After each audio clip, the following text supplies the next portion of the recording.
안녕하세요. 오늘은 밥을 하려고 하는데요. 저는 밥을 할 때 찹쌀이나 이렇게 또는 혼합곡 그리고 귀리 그리고 불려놓은 이런 팥이나 콩 이렇게 넣어서 같이 쌀도 넣고요. 그리고 제가 굉장히 중요하게 생각하는 게 있는데요. 저는 이제 햇살 이런 거 조금씩 이렇게 구매해서 빨리빨리 먹는 편이고요. 이건 선물 받은 거라서 지금 사용하는 건데, 뭐 10kg 정도, 이제 8kg, 10kg 정도 그렇게 구매를 해서 사용하고 있어요. 쌀을 오래 두면 별로 좋지 않아서 쌀독을 주로 사용하기는 하는데요. 그렇고 그 다음에 과일, 야채, 세정제 뚜껑으로 반 정도면 되게 조금인데요. 이렇게 반 정도를 이렇게 넣어주고요. 과일, 야채 전용 세제를 넣어주고 그런 다음에 이렇게 물을 부어서 담가두면 잠깐 한 5분에서 10분 담가두면 좋아요. 5분에서 10분 정도 물을 받아서 이렇게 거품을 내서 담가두면 농약이라든지 이런 거 뭐 이렇게 제거되거든요. 그래서 이렇게 담가두면 좋으시고요. 그 다음에 깨끗이 씻어서 밥을 안 치면 돼요. 잠깐 동안 이렇게 담가두었다가 깨끗이 씻어서 밥을 안 치세요. 이렇게 쌀을 불려두었는데요. 보면은 농약 뿌리면서 비에 씻겨가지 말라고 접착성분 뿌리잖아요. 그런 접착제 성분도 이런데 다 이렇게 과일, 야채, 세정제, 전용 세제에 담가두면 다 녹고 불순물, 먼지 같은 거, 묻은 거, 그리고 농약 성분 이런 게 다 이렇게 제거가 돼서 물이 굉장히 시꺼멓게 굉장히 이렇게 더럽게 되죠? 물 색깔이. 그래서 이걸 깨끗이 씻으시면 되고, 깨끗이 씻어서 마지막에 정수물에 한 두세 번 헹궈서 저는 이제 밥을 하는데요. 정수물로 밥을 하는데요. 그게 건강에는 훨씬 더 좋을 거라고 생각해요. 그리고 또 과일, 야채, 세정제를 이런 야채나 과일, 소고기 야채볶음 집에서 이제 남아있는 야채들을 사용해서 냉장고에 남아있는 야채들을 사용해서 이렇게 과일 야채 전용 세제를 넣고 잠깐 담가두고요. 처음에 찬물은 저는 정수물로 이렇게 담가두는 편이거든요. 수돗물보다는 정수물로 담가두는 게 처음에 이렇게 세제에 넣어서 담가두는 동안에 잠깐 동안은 정수물을 사용해서 담가두는 편이고요.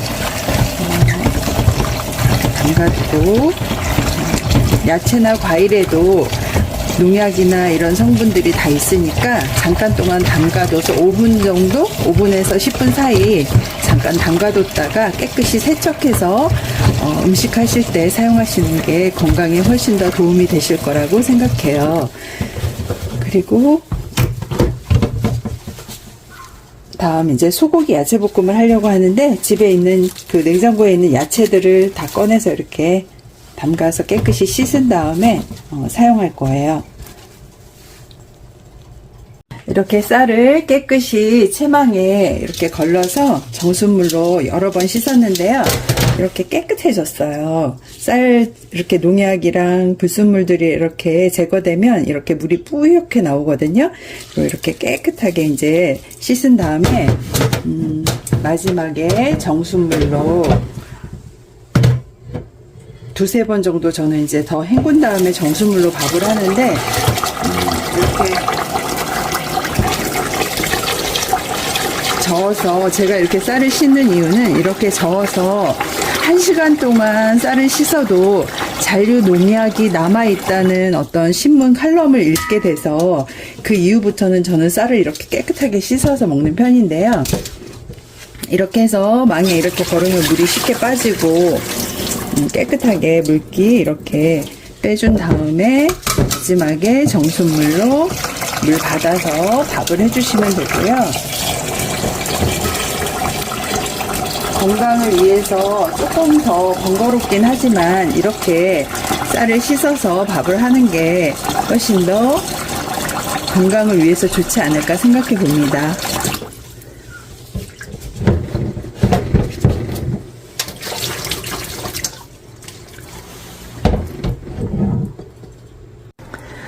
이렇게 야채들을 깨끗이 씻은 후 마지막 정수물로 두세 번 정도 이렇게 2번 정도 헹궈서 저는 이제 사용하고요. 씻은 야채들을 보면은 이렇게 깨끗해요. 이 과일 야채 세정제로 씻은 것과 그냥 흐르는 물에 계속 씻은 거하고는 이 야채의 그 색깔, 표면의 색깔 자체가 완전히 틀린데요. 깨끗이 씻어서 사용하시는 게 좋고요. 저는 고기도 씻어서 사용하는데 도축하는 과정에서 이렇게 호수로 막 물 같은 거 뿌리는데 그게 아질산염이라고 해서 천연 방부 성분, 뭐 이런 방부 성분이라고 하는데 그 아질산염 방부 성분 자체를 계속 우리는 삼겹살이라든지 고기를 그냥 구워 먹든지 이렇게 하잖아요. 그걸 계속 그냥 먹게 되니까 체내에 축적되면 별로 좋지 않겠죠. 그래서 저는, 세정제로 과일 야채 전용 세정제로 이 고기도 이렇게 잠깐 담갔다가, 씻어서 깨끗이 세척해서 마지막 정수물로 헹궈서 물기를 이렇게 채반에 이렇게 빼두어서 그 다음에 고기를 사용해요. 여러분도 그렇게 해보세요. 건강을 위해서 좀 더 노력하는 우리가 됐으면 좋겠습니다. 이제 깨끗이 세척한 소고기하고 야채들로 소고기 야채 볶음을 하려고 하는데요. 이제 썰어서 야채 볶음을 하도록 하겠습니다. 자, 이렇게 과일 야채 깨끗이 씻고 또 소고기도 깨끗이 세척을 했고요. 그래서 이제 후라이팬에 이렇게 소고기 야채 볶음을 하려고 하는데 저는 후라이팬을 이렇게 스테인리스 스틸 냄비를 사용해서 주로 요리를 하고 뚜껑을 닫아서 요리를 하는 편이고요. 그러면은 맛과 향이 풍미가 그대로 살아 있어서 또 영양소도 파괴되지 않아서 좋다고 해서 그렇게 사용하고 있고요. 그리고 이제 김치찌개 소고기 야채볶음하고 옆에는 돼지고기 두부 넣고 김치 묵은지 넣어서 하고 있고요.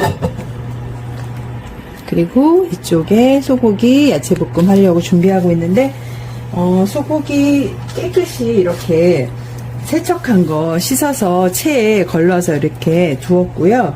그리고 야채도 이렇게 씻어서 준비해 두었고요.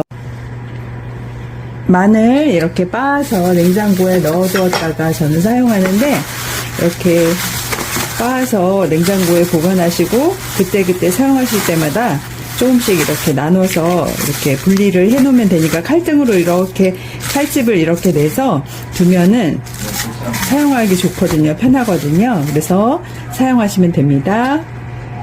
이렇게 야채를 썰어서 준비하고 저는 주로 냉장고에 남아도는 야채들을 사용해서 고기 볶음을 하는데요. 아보카도나 고구마, 감자 등 이렇게 브로콜리 이런 거 남는 야채들을 사용하고요. 과일도 배나 사과 그런 냉장고에 남아있는 야채들 깨끗이 세척해서 사용하시면 되고요. 저는 이거 썰 때 막 이렇게 좀 큼직하게 썰어서 넣는 편이에요. 지금은 사과를 썰어서 넣었고요. 써는 과정도 좀 다 보여달라고 하시는 분들이 계셔서 제가 써는 과정도 보여드리기는 하는데 저는 야채 그냥 듬성듬성 큼직큼직하게 좀 썰어서 사용하는 편이고 사과 넣어주시고 그리고 배추 알배추나 이런 거 속배추 같은 거 깨끗이 씻어서 그대로 넣어주시면 되고요. 배추도 그리고 양파 집에 야채들 있는 거 다 냉장고에 두면은 또 야채는 빨리빨리 먹어야 하잖아요. 그래서 되도록 있는 야채들 다 꺼내서 고기볶음 할 때는 사용하는 편이고요. 양파도 저는 좀 큼직큼직하게 써는 편이에요. 그리고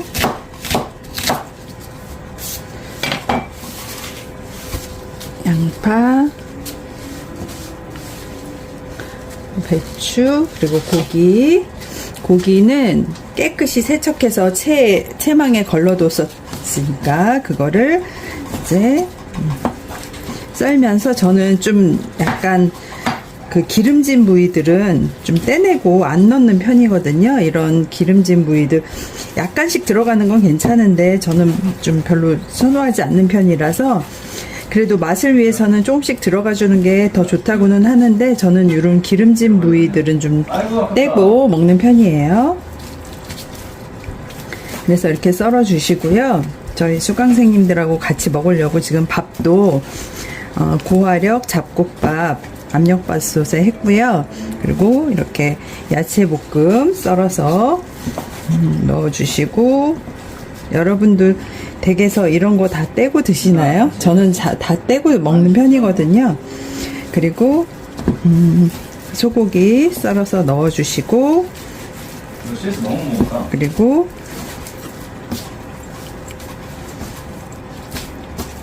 이제 소고기를 다 썰어서 넣어주신 다음에 저는 양념할 때 이렇게 마늘 빻아뒀던 거, 냉장고에 넣어놓던 거 빻아서 이렇게 준비해 놓았던 거를 사용하는데요. 그 양에 따라서 틀린데, 저는 마늘 빻아놓은 거 한 3-4쪽 정도 넣거든요. 크기별로 이렇게 칼 등으로 이렇게 모양 내서 이렇게 해놓으면 사용하시기 편하니까 이렇게 해서 사용해 보시면 좋을 것 같고요. 3-4쪽 정도 마늘 넣고요. 그리고 저는 어떤 분들은 저는 인스턴트는 전혀 사용 안 할 것 같다고 그러시는데, 저도 가끔은 바쁠 때는 사용해요. 손님들 오셨거나 했을 때 이렇게 중화 마파두부 이런 소스 이런 거 넣어서 같이 하기도 하고요. 때로는 떡볶이 소스를 활용하기도 합니다. 떡볶이 양념 만들어 놨다가 활용하기도 하고, 여기에 꿀도 약간 넣어주시면 좋고요. 그리고 소고기 마지막에 이제 다 해서, 저는 이렇게 해서 마지막에 이제 끓기 시작하면은 뚜껑을 닫아서 끓이고요. 끓기 시작하면은 이렇게 뚜껑을 닫아서 안녕하세요. 아메이켓 가열을 시작합니다. 가열을 하고, 그리고 마지막에 시크릿 코인 이런 거 이제 바쁠 때는 여러 가지 뭐 후추라든지 소금 여러 가지 양념들을 활용을 하지만, 바쁠 때는 이렇게 시크릿 코인 시중에 잘 나와 있더라고요. 그래서 요거 2가지 맛을 이렇게 빻아가지고 가루로 빻아서 여기다가 넣고 이제 잘 이렇게 볶아주시면 되고요. 그리고 제일 마지막에는 파 준비해 놓은 파를 썰어서 마지막에 넣으시면 됩니다. 저는 이렇게 기름진 거, 비계나 기름진 것들은 좀 떼어내고 고기만 이렇게 썰어서 넣고 볶는 편이고요. 이렇게 해서 뚜껑을 닫고 잠시 두면 야채가 이렇게 가열과 동시에 이렇게 야채가 이렇게 한숨 죽으면서 이렇게 맛있게 요리가 돼요. 저는 이렇게 볶으면서 아까 이 양념 넣었던 거에 정수물을 좀 넣어가지고 물을 좀 넣어준 다음에 이렇게 뚜껑 닫아서 10분 정도 끓여주시면 돼요. 저는 볶거나 이렇게 지지는 것보다는 약간 그 수육이라든지 또는 이렇게 찜 형식 이런 방식의 요리를 주로 좋아하는 편이고요. 그게 건강에는 더 좋다고 하더라고요. 이렇게 끓기 시작하면 저는 양념 이렇게 소스 뿌려주고요. 시크릿 코인 빠르게 이제 손님들 오셨을 때 저는 시크릿 코인 이거 양념 2가지만 이렇게 넣어서 가루 뿌려줬고요. 그리고 파 썰어뒀던 거 이제 이렇게 넣어서 볶아주는데, 일단 한 번은 먼저 볶아주는 게 필요하겠죠. 뒤집어서 섞어서 볶아주는 게 필요하고, 야채가 이제 이렇게 한숨 죽고 골고루 섞어주는 거 이제 하고요. 그러면은 섞어준 후에 이렇게 국물도 이렇게 정수물 약간 한 반컵 정도, 한 컵에서 반컵 정도 살짝 사용했잖아요. 그리고 야채들이 이제 어느 정도 익어서 이렇게 되면은, 그리고 사용하실 때 저는 주로 플라스틱 그 국자나 뭐 이런 거 집게 사용하시는 분들도 계시던데 요리하실 때는 가열하기 때문에 그런 거는 사용하지 않으시는 게 좋을 것 같고요. 그리고 이 스테인리스 스틸 냄비가 아무래도 타거나 눌러붙지 않고 요리가 잘 되거든요. 그냥 열 조절 잘 하시고 뚜껑 잘 닫아서 요리하시면 타거나 눌러붙지 않아요. 근데 이제 잘못해서 열어놓고 그냥 불을 막 가열하시면 탈 수가 있거든요. 그래서 그 물 조절 잘 하시는 게 굉장히 중요하고요.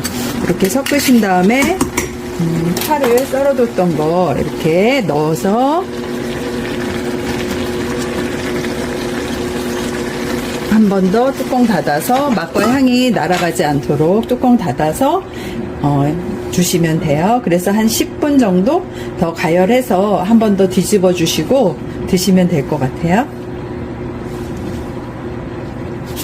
이렇게 고기 야채볶음, 소고기 야채볶음도 다 끓었고요. 그리고 김치찌개, 돼지고기 김치찌개도 다 끓어서요. 이제 식사 맛있게 하려고 합니다. 무지개 여러분, 식사 맛있게 하세요.